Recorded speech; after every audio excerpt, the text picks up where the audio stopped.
মার্চের ২১ তারিখ মানে হাজারীবাগের জাউছড় এলাকা থেকে একটা ২ বছরের ৪ মাসের একটা বাচ্চাকে খুঁজে পাওয়া যাচ্ছিল না। বাচ্চাটার নাম হলো তাওসিন। তাওসিন মানে সে বাসার সামনে খেলতেছিল, এই মুহূর্তে বোরখা পরা একটা মহিলা এসে তাকে চকলেট, চিপস এগুলি খেতে দিলেন। দেওয়ার পরেই আইসক্রিম দিলে পরে সেই মহিলাটা কুলে যায়। তখন সে তাকে নিয়ে একদম চলে যায়। চলে যাওয়ার পরে তার মেয়ে যখন এসে বলতেছিল যে একটা বোরকা পরা মহিলা তার ভাইকে নিয়ে যাচ্ছে, তখন বের হয়ে দেখে তারা খুঁজে পাচ্ছে না। তারপরে একটি মামলা রুজু হয় হাজারীবাগ থানা।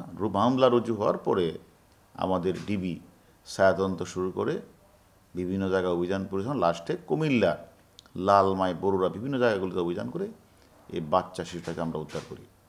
এখানে ওই বোরখা পরা মহিলাটা এবং তার জামাই সাইফুল তারা মিলে ওইখানে গিয়ে একজন শাহজাহান নামে এক লোকের কাছে ৫০,০০০ টাকা বাচ্চাটা বিক্রি করে দেয়।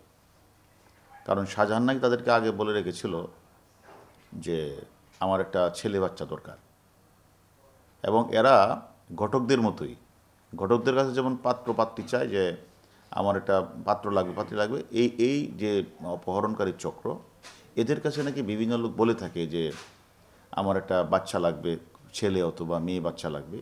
তখন তারা এইভাবে ঢাকা শহরের বিভিন্ন জায়গা বা মানে বিভিন্ন বস্তি এলাকাগুলিতে তারা ঘুরে ঘুরে এইরকম যদি ছেলে বাচ্চা পায় যার বা মেয়ে বাচ্চা, এটা নিয়ে তারা চলে গিয়ে সেখানে বিক্রি করে।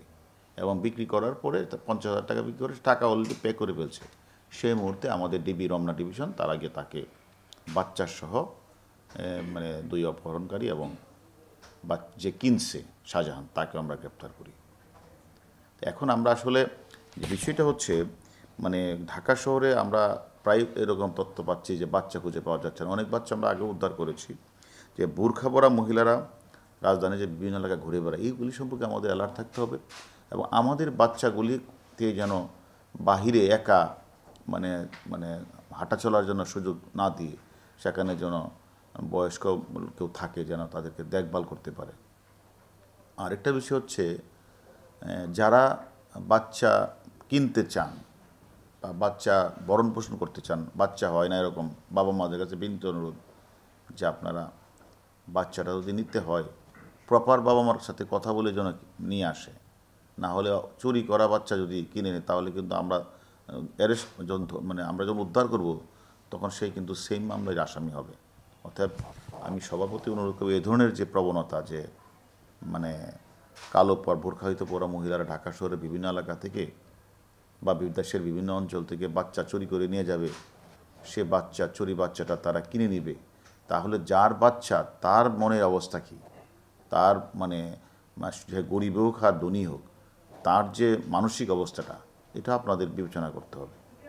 এবং আমরা এই সংক্রান্ত ৩ জনকে গ্রেপ্তার করেছি। আমরা রিমান্ডে এনে এই সকল মহিলারা, এই বোরকা পরা মহিলা আরও কোথাও থেকে বাচ্চা এনেছেন কি না এটা আমরা আসলে বা কার কাছে বিক্রি করেছেন এগুলি আমরা খুঁজে বের করব।